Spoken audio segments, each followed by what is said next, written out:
I'm here, Mr. Chairman.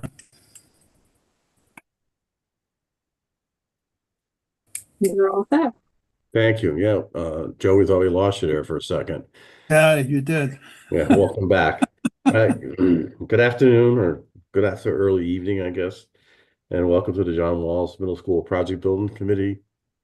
It is March 6th, 2025, and it is 5:47 p.m. Would you like to do the roll call, Warren? Yeah. Chairman Woods, Here. Joe Harvey, Here. Counselor Nagel, Here. Counselor Rada, Here. and Tim Newton. Here. You have a quorum. Okay, thank you. Next is public participation. We have none, correct? No. No. Next is take action on prior meeting minutes, which should be February 20th, right? Yep. Yep. So somebody would like to make a motion that we approve the minutes as written. I'll move it, Mr. Chairman. Okay. Joe Second. Murphy moved them in a second. Second. Second by Tim. Any discussion? All those in favor signify by saying aye. Aye. Motion passes unanimously. Eileen, owner project manager, you're up. Hi, everyone. So we're very busy planning and obtaining information, having weekly meetings. As you know, we had our original PCR meeting on February the 13th, and then we had a follow-up on Tuesday, 2/25. There was also, it went very well. We're still pending mode for some information. I will follow up again with Bob Silmer if we don't hear back in exactly a week. But let's see, we also had a town council motion to approve the documents for bid based on the PCR approval. So once we receive that, we have received back all the sole source items. We're denied on 2 of them. One of them is causing a little bit of agita, but we're getting through that. We continue to have our weekly professional team meetings, and I know that Newfield had a logistics meeting on site Tuesday. I'll let them cover that. And then Fryer is on board doing their FF&E meetings and colors, finish boards, etc. So that is where we stand currently. Does anyone have any questions? Mr. Chairman, I have a question. Yep, go ahead, Joe. When you say you have agina from one in particular, could you be a little more specific? Yeah, it's the door hardware. It's the cylinders, because it's kind of a proprietary thing. It's a little over my head to explain since I'm not a lock expert, but it involves mortise lock versus cylinder. And so this causes a different pathway, if you will, with security. And Mike Morgan is fully aware, and so is Lou and Jason Plum. So you can't even bid that work at this point or consider bidding it? Or No, we can bid it. Yep. It can go out for a ahead. competitive bid. Actually, for us to get reimbursement, it has to go out for a competitive bid. If we choose to not take the state's advice and decide if we want to keep with our sole source, the state will reject that for reimbursement. So it's a cost of, it's roughly 25%. So $16,000 is a $20,000 expense. So we would lose $16,000 reimbursement. So who will make the final approval on what locking system is the best or more conducive for us? I guess Yeah. is my. I believe the architect will speak to that, but it's whatever is in the specifications when it goes out to bid, Joe. Okay, Okay? thank you. Yep. And next item is architect's update. Bob, I see you're with us.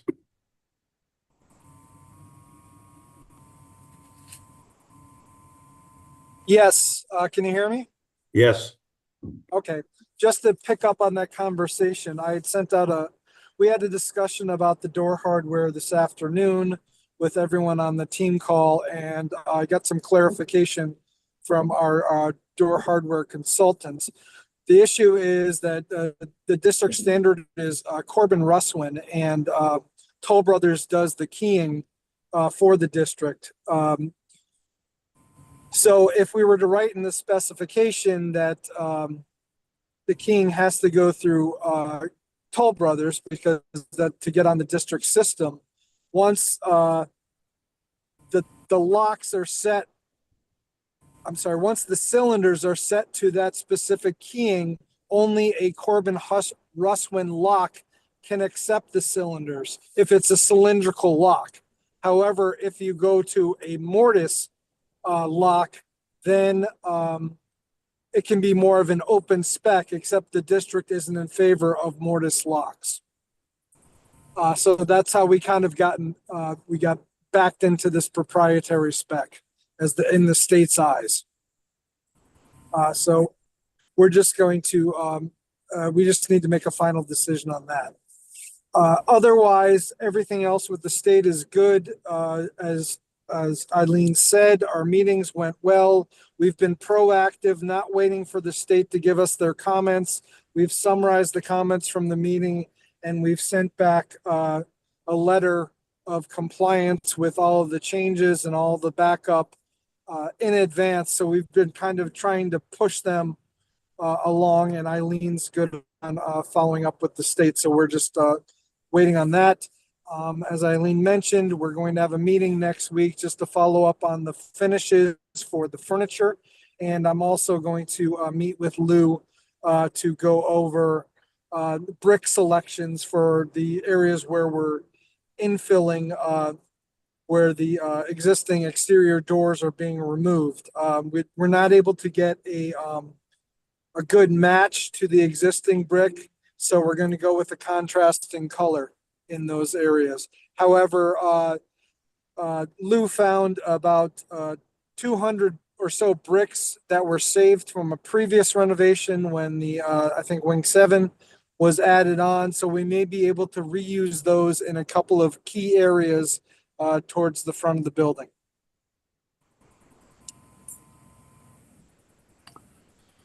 Bob, it's Joe Harpy. Yes, Joe. So if when we go to bid the work out for the security part of this thing on the doors and locks, if we have to, we're pretty much going to be tied to the preference of the district. Is that what you're saying? Yes, I I mean, the district, you know, they had some issues at Anna Reynolds with the keying system, and they want to stick with the keying system that they have instead of introducing something new. So it's a question of, do we stay with the cylindrical locks and pay the extra money, or do we change it out to mortise locks and potentially get those reimbursed by the state? And who will make that decision? This committee or you? I would look to, you know, Lou and Mike for a recommendation to the committee. Yeah, I agree. It would be our decision, Joe. Yeah, that's what. Thank you, Mr. Chairman. I had just a few more questions. I'm not sure whether it be for the architect or for the builder, but well, I'll ask him about Bob. If I'm incorrect, you can always tell me. Hold it to the other parts. Just a few questions. Sure. On these construction documents phase, we had an opportunity to incorporate all revisions to date, if there have been that many. Yes, any comments that we've received have been incorporated in the documents. And then evaluating the discipline drawings for constructability. Are we? Yes, yes, Newfield Construction has given us comments on constructability, and we're incorporating those as well. Okay, and have we confirmed that program requirements are being met? Yes, Any- I mean, the plans have been reviewed continuously with both Lou and Jason, and also Dan, the principal. Yeah, everything is being met. Okay, and then the compared design development estimate to updated budget? Yep, the budgets have been updated and sent in to the state. And with our construction document, the final budget that was done by Newfield, I believe we're about $40,000 under budget. Great. And do we have any refined schedule at this point, or we're pretty much on target on the, Well, that's up to the state. yeah, I hear you. No, if we get an answer within the next week or two, I mean, Tom or anyone from Newfield can correct me if I'm misspeaking, but I think, we're pretty much on target as of right now. It's Right. if they're dragging their feet, then there may be, we may have to relook at the schedule. Okay, Bob, thank you as always. Appreciate the Thank you. input. Yeah, and Thank you. Joe, just from the emails that I've received and the conversations that I've had with Eileen, the state doesn't appear to be dragging its feet. Bob Solmer has been very responsive to any questions that come to him and turning them right around. So, but the final approval is not just Bob's. So, he reports to somebody. Yeah, But I think we'll probably see, hopefully next week is what I'm hoping for. right.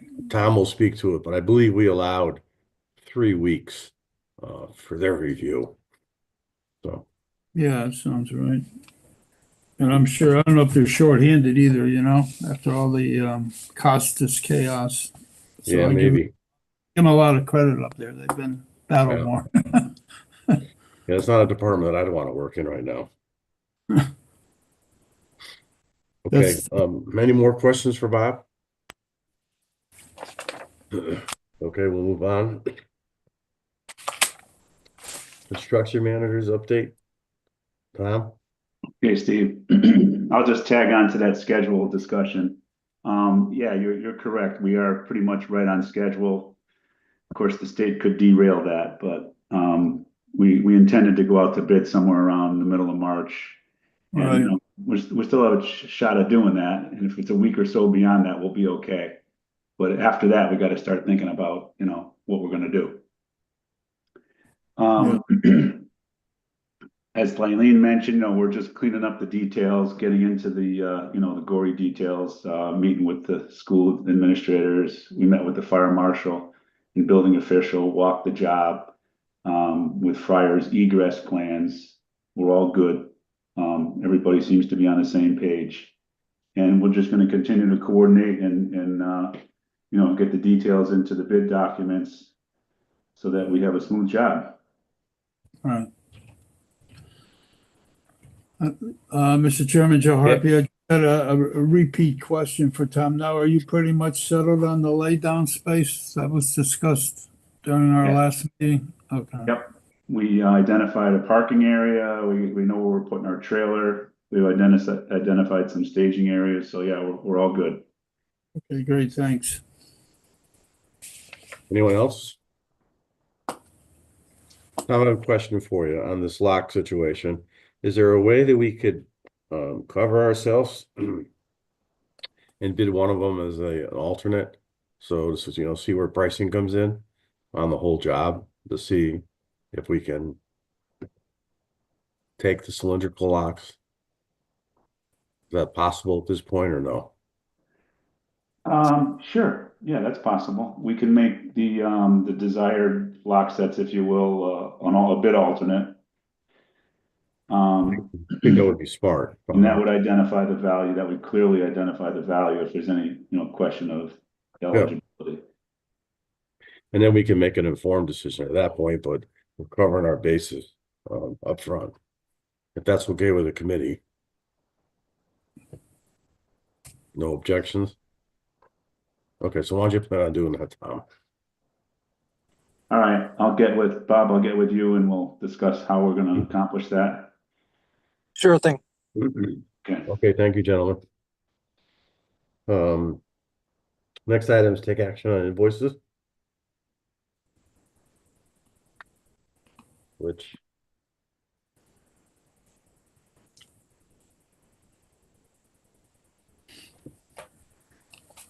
There is one invoice and I don't have is it the SCF? Lauren. Sorry, I don't know why I don't have this up. I have Friars. Yep.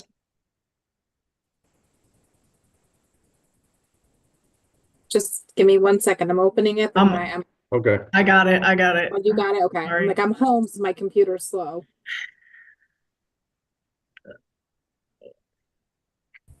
Here we go.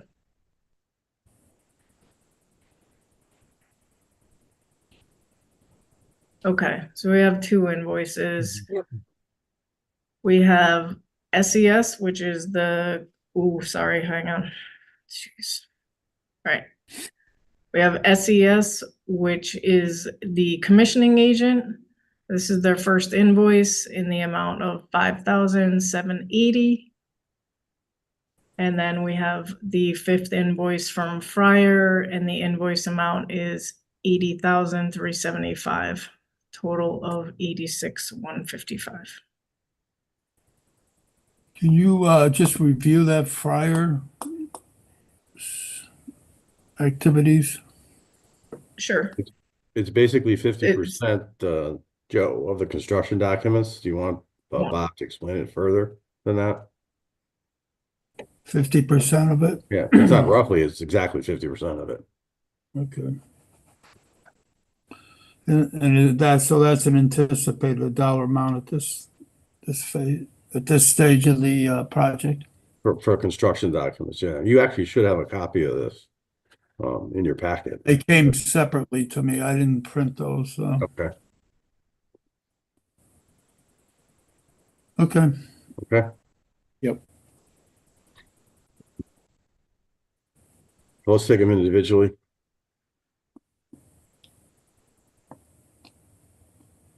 Entertain a motion for Fire Architecture Inc. Their invoice, monthly invoice, in the amount of $80,375. Someone like to move that? I'll move it. Thank you, Joe. And a second? Second. Second by Sean. Yep, by Sean. And welcome, Sean. I saw you signed in a while I ago. had a little difficulty getting in the room, but Lauren helped me out, as she always does. I know the feeling. I had the same thing with my last meeting. Any questions, comments? All those in favor signify by saying aye. Aye. Aye. Okay, motion passes unanimously. And the second one is an owner's expense, SCS, in the amount of $5,780. I'll move it. All right, Joe. And a second by Dave. Questions or comments? All in favor signify by saying aye. Aye. Aye. Aye. Motion passes unanimously. Our next item is other business pertinence committee. And Eileen, I know you have one invoice. I do. So can everyone see this? I believe they should be able to. All Yes. right. My old man, So- I don't see it. I thought that I had raised this because I did go out and get a quote, and this is something that the fire marshal wants done. So this is a BDA system survey. It's going to cost $1,800. And basically what a BDA system is a biodirectional amplifier solution. And it's for the emergency radio signals inside of a building. So this is a 1-day on-site test. You walk in a grid pattern, and we need to see if the emergency system is going to work within the building or not.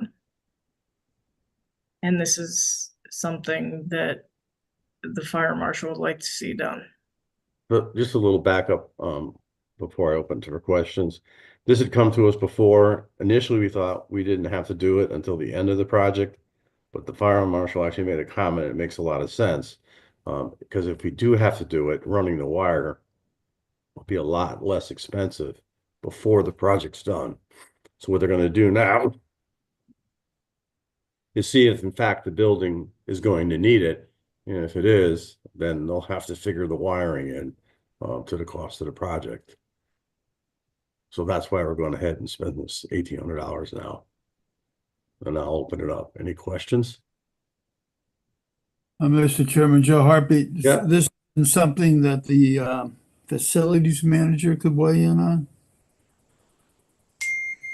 Or this would be Jason, are out, you on the call? pardon me? You mean Jason? Jason Plum is on the call. He's the facilities guy for the board. Lou? I'm just curious, that's all. Yes. Jason fell off. No, Well, I'm here. I there, was but having he's trouble muted. finding my mute button. Can you There hear he me? is. Yeah. Yeah. So, yeah, the cellular service and possibly the radio service in that area does kind of fall off, especially over by Patterson. So I think this is going to do the study of whether or not it's at an acceptable level.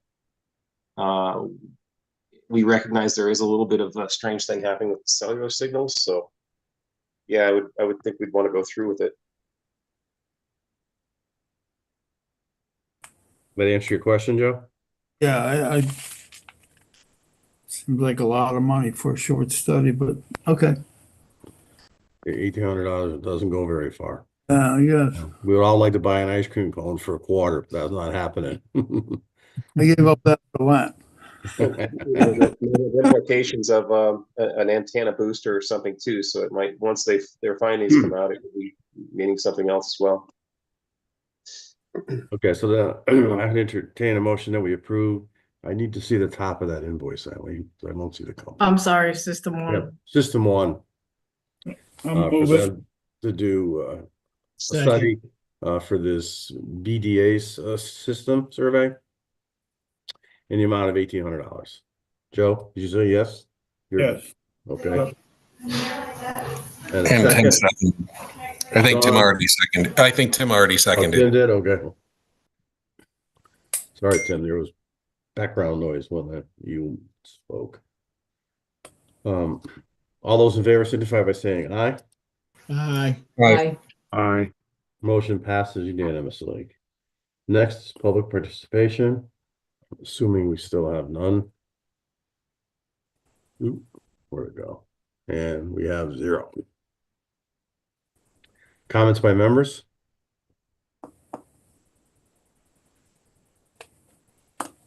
Okay, see you all the third Thursday of the month. Thank you for attending.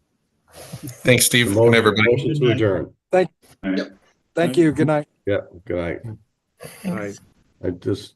Somebody make a motion to adjourn, please. I move to adjourn. All right, thank you. All those in favor, signify by saying aye. Aye. We're adjourned. Thank you. Thank you.